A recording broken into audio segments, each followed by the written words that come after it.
ભરૂચની વિવિધ સામાજિક સંસ્થાઓ દ્વારા દીપાવલી પર્વની ઉજવણી, પાંજરાપોળ ખાતે રંગોળી અને દીપોત્સવ। દીપાવલીના પવિત્ર પર્વ નિમિત્તે ભરૂચની વિવિધ સામાજિક સંસ્થાઓ દ્વારા પાંજરાપોળ ખાતે દિવ્ય ઉજવણી કરવામાં આવી હતી।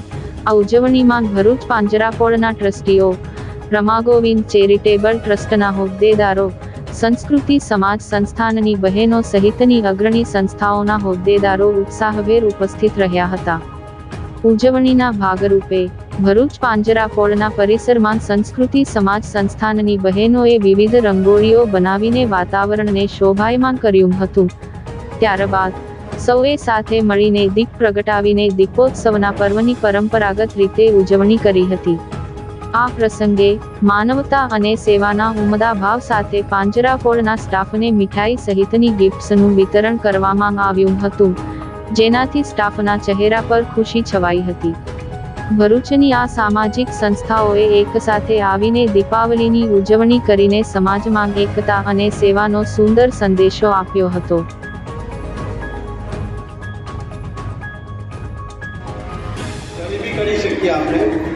અહીંયાનો કંઈ કરવાનો ઉમંગ એટલા માટે વધારે હોય છે કે એની પાછળ કોઈ પવિત્ર ભાવના રહી છે। હું પોતે જૈન છું। અમારા ઘરે બી નિરાશર છે, સીમારીપુરમાં બી નિરાશર છે। સીમારીપુરમાં 2-3 કપલ એવા છે, યંગ કપલો, સવારે 6 વાગે જ્યારે મંદિર ખોલવાનો સમય હોય ત્યારે અમારા જૈન આચાર્યોએ કહ્યું છે કે તમે ઘરે તો તમારા કામવાળા કચરો વાળતા હશે, પણ મંદિરોમાં એને કાચો શબ્દ આપીએ છીએ અમે, કાચો।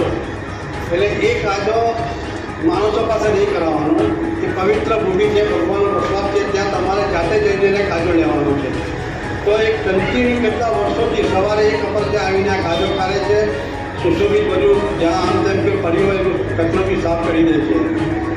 આજે આ પ્રસંગ જોયો મેં, બિપિનભાઈ અને મહેન્દ્રભાઈ વાત કરી કે આજના આ પ્રસંગમાં જે બહેનોએ સારી રીતે રંગોળી કરી રહ્યા છે, અમુક થઈ પણ ગઈ છે રંગોળી, પણ એમની અંદર જે લાગણી અને ભાવનાથી જે કરી રહ્યા છે ને એ પણ આ એક પુણ્ય ઉપાર્જન કરવાની છે।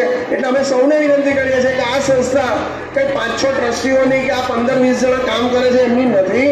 તમે બધા ભરૂચના તમામ નાગરિકો, જીવદયા પ્રેમીઓ, એ તમામની આ સંસ્થા છે। દરેકે પોતે પાર્ટિસિપેટ થવું જોઈએ, દરેકે અંદર જોડાવવું જોઈએ અને જોડાઈને પોતાનાથી જે કંઈ શ્રેષ્ઠ થતું હોય એ ગાય માતા માટે અને મૂંગા જીવો માટે આપણી સેવા અથવા તો આપણું સમર્પણ અંદર કરીએ તો હું એમ માનું છું કે આપણા બધાનું જીવન ધન્ય થઈ જાય।